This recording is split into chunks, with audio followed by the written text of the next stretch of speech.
Oh man, I haven't played this thing in forever. I forgot just how fun it was, especially with this guy. Let's go ahead and take a look at it, shall we?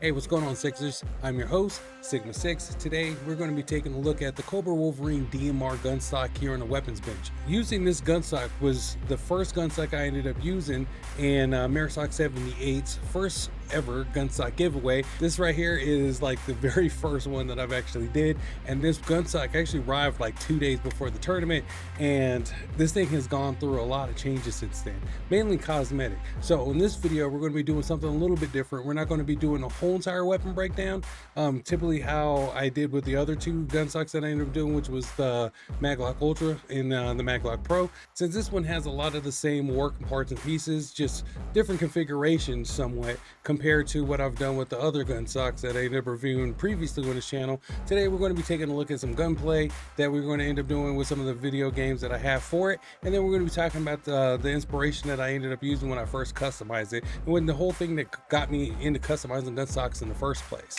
So without further ado, man, story time. Let's jump right onto the weapon bench.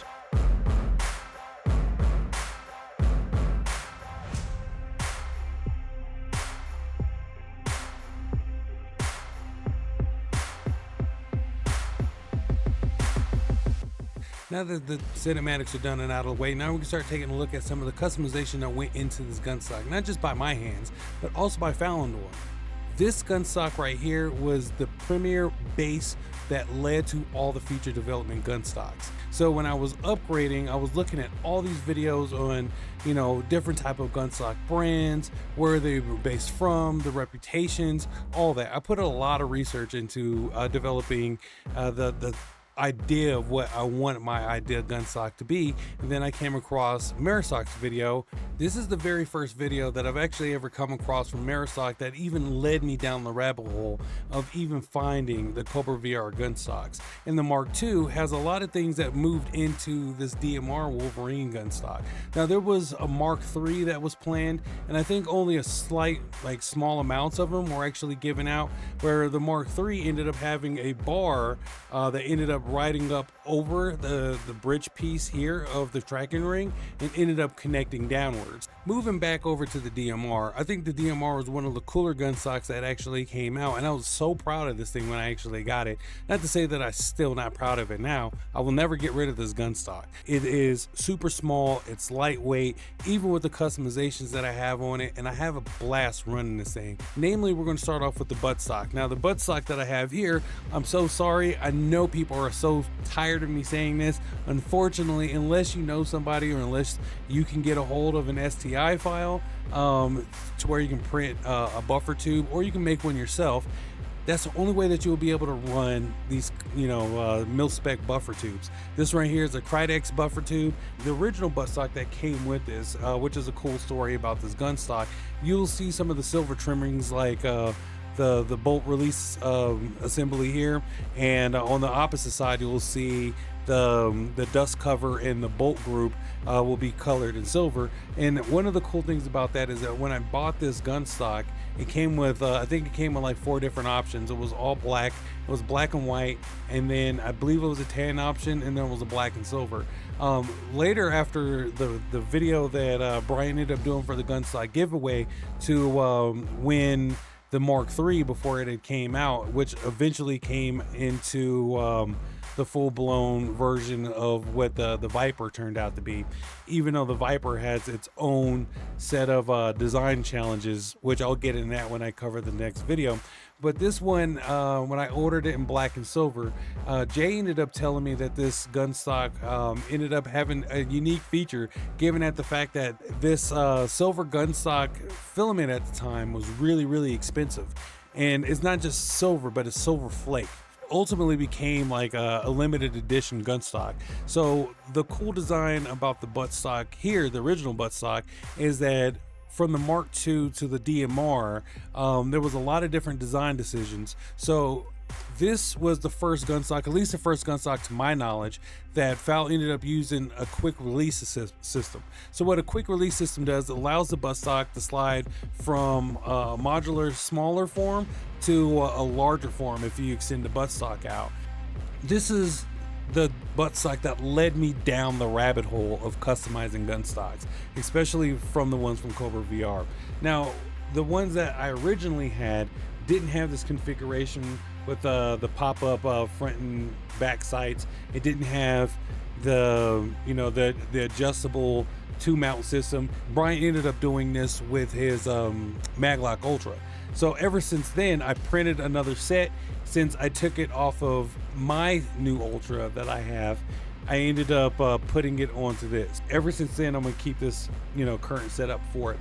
So now we're going to start taking a look at some of the finer nuances of this gun stock that I believe is the thing that started off as an industry standard when it came to these more modern and modular looking gun stocks. The first one is going to be the controller grip. Now the controller grip was complicated thing for devs, especially for FAL, because everybody else was with the Pro Tubes that were going with the cup system that went underneath the controllers that attached the controller to the the 3-bar setup. So with the new modular gun stocks that fit the actual designs of what modern rifles and modern gun platforms in general have, everybody was trying to find a way to connect a bar to the controller, which Sunlocky ended up having this this hoop system that would sit inside of the Quest 2 with a magnet that would connect to a bar underneath. And FAL's approach was this half slat that went over the top. So this allowed the aluminum bar to go through the controller, allowing the tracking ring to go all the way over the top. So that way there was no bar sitting over the top of it that included the tracking rings that will cause you to lose tracking. The other reason why this is a half slate was allowing your thumb axis to move around and to get to all your other components without constantly hitting this slate cover that covered the top part of the tracking ring. So when it came down to attaching to the tracking ring, FAL ended up coming up with this really clever system, but it only stuck with this gun stock model, which was the quick release assemblies that we have here with the reusable zip ties. So with the reusable zip ties, allows you to securely attach your controller to the actual half slat that we have here that allowed your controller to attach to the actual platform itself. And when you got done using it, you can just pop them off, then you can actually just take your controller off. With this particular system, because of the custom butt stock that I have attached to it, in order for me to take it on or put it on and take it off, I have to first remove the butt stock, which is pretty easy. Only thing I have to do is just hit this little lever here, and then it unlocks the pin, which allows me to slide it completely off, and then I can just pop the controller off and then put the butt stock back on. So it was super easy. Doesn't take that long to actually take it on, to put it on and take it off. But after a while, these things would just, after extended use and so many uses of using them, they would, sometimes snap or break. But the good thing is they're zip ties. They're reusable, so you can buy a bag of them for a couple bucks, and then you'll have, a lot of, reusable ones in case they break. The ones that I have here are industrial ones. These ones actually have, I think, a 50-pound pull strength on them. They're very thick, and they don't just snap easily. So I have those ones on here now, and I've had them on here since I made the swap over when I started adding these other parts and pieces to the gun stock about a year ago. So moving on from this version, how did it evolve into the later versions? So this right here is the Sidewinder. So the Sidewinder ended up going away from the zip tie system, which FAL did say that it caused some design decision changes and a lot of Q&A and a lot of testing with this upgrade. This still allowed this black bar here, still allowed the aluminum bar underneath to bypass and to get inside of the controller itself. And that way it was very tight and secure, because with the Sunlocky ones, after a while, because the magnet was at the top, if you were detaching your rear hand, to pull like your pistol. Sometimes these things after a while would just, I mean, they're 3D printed parts, it's plastic. Depending on how thick the plastic is printed, eventually these pieces will start to fold in on themselves. Namely because in order for you to get them off, you have to push in at the top here to give it a little bit of pressure to allow them to loosen up to pop out of that tracking ring without causing any damage to that tracking ring. But when you apply pressure to those clamps, eventually it starts to cause those lip portions to fold inward. So when you were detaching from the Sunlight one, sometimes you would detach your whole controller. Your magnet would still connect to the metal bar, and sometimes your controller would just come right off. And this permanently eliminated that. But there is a draw side to that, given that you could remove the Sunlight ones because they were magnetic. And just like the Quest, the Maglock Pro, which is this one, which ended up going with a quick draw pistol design, which later ended up going to this design, which is the one for the Maglock Ultra. Those ones were magnetic. Now, to a lot of people, it's either a love or hate relationship with magnetic releases. Namely, in the first video that I was doing with the Maglock Pro, is that the fact that, number one, it all depends on when you release that and where your gunstock slings to. You want it to sling to a predictable position every single time, so that way you know where to put that mount back into, because like I said, you were doing it blind because you're not physically seeing the gunstock. So with the headset on, if you have to detach from that pistol, you're most likely going to get shot a bunch of times because you're going to be looking around for the dock in order for it to dock that pistol grip back into that slot. It took a lot of timing, a lot of practice, and just in general, a lot of practice. But with this design, they're connected to the gunstock. So the original design of the gunstock was supposed to be very modular and very lightweight, that allowed you to throw grenades without the front side being too heavy. So the unfortunate side to that is that you didn't have to worry about detaching your right hand, or technically your left hand if you're left-handed, your firing hand, away from the gunstock, meaning that you didn't have to worry about detaching it and reattaching it. But it also made the front end a little bit heavier if you're using pistols, because you're still using the full weight of your gunstock, which normally would be shouldered because you would have the buttstock. When you're firing it, you're pushing it into your shoulder. But as a pistol, you're holding it with two hands, not supporting the front end with this front cup, which you would normally do with a rifle. So as you're pushing out with the pistol, this front end is a little bit heavier, so it will cause your pistol barrel to swoop down at the front, causing you to overcompensate by aiming your pistol upwards in order to compensate for the heavier front end. But once you got used to the balancing of the Wolverine, you didn't have to worry about that. It became second nature. But that was a drawback for those that were used to detaching their firing hand from the gunstock if you were used to using a Sunlight. Now, looking at the other side of the gunstock, you'll notice that there's a lot of similarities between this layout of the gunstock and all the other gunstocks that I've reviewed on this channel. Not too much has actually changed. I would definitely say that the difference between this one is that it's a lighter, smaller gunstock, so it's a lot easier to wield and handle. So this one, I didn't put a lot of different parts and pieces on it that would completely overweight that gunstock.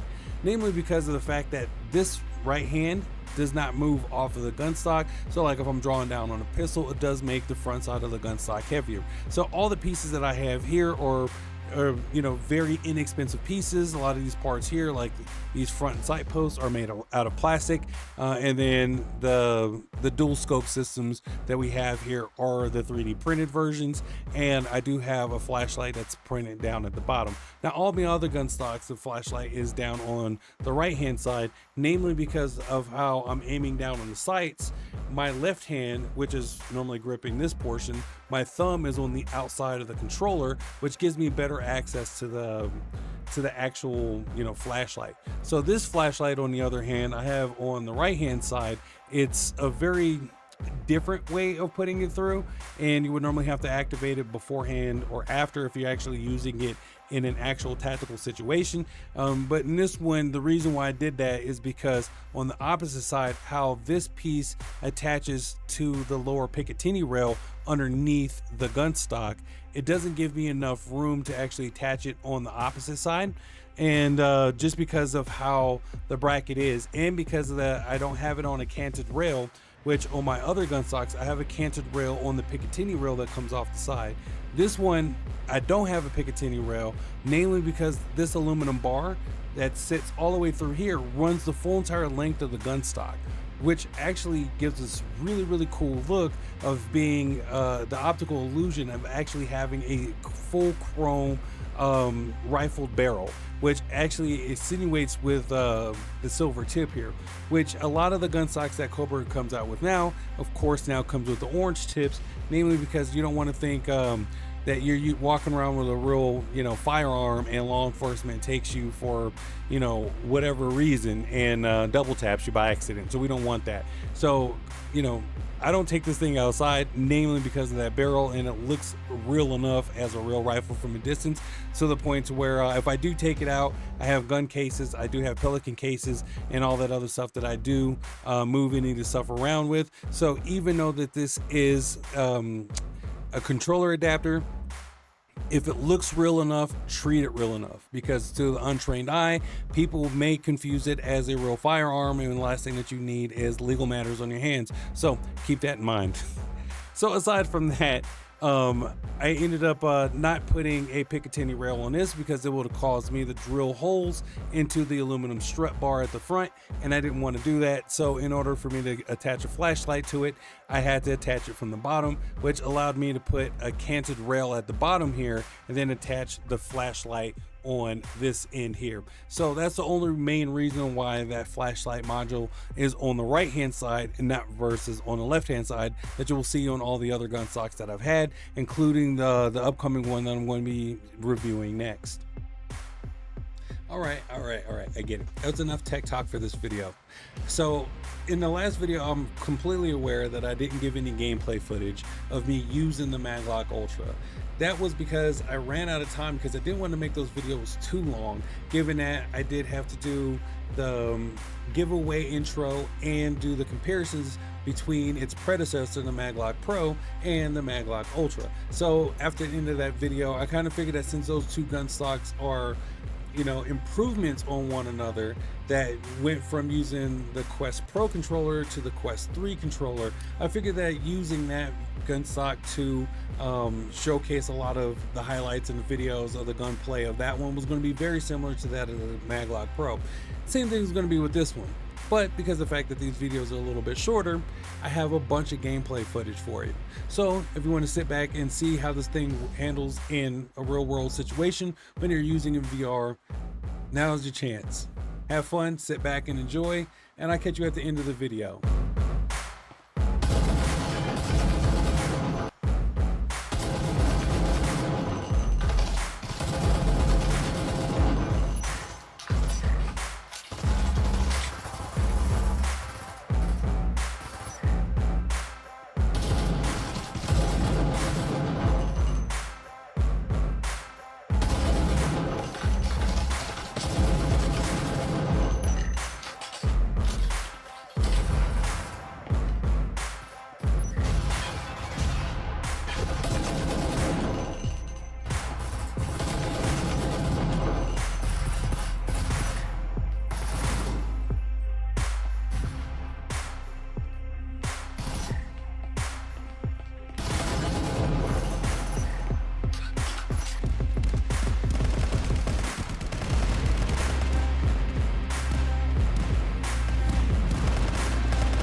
All right, so that's going to be the conclusion of this video. So I wanted to thank everybody again for checking out this episode of the Weapon Bench, where we covered the DMR Wolverine Gunstock, my very first gunstock that I've ever purchased from Kobra VR, and the nuances that led into the history of all the future gun stocks.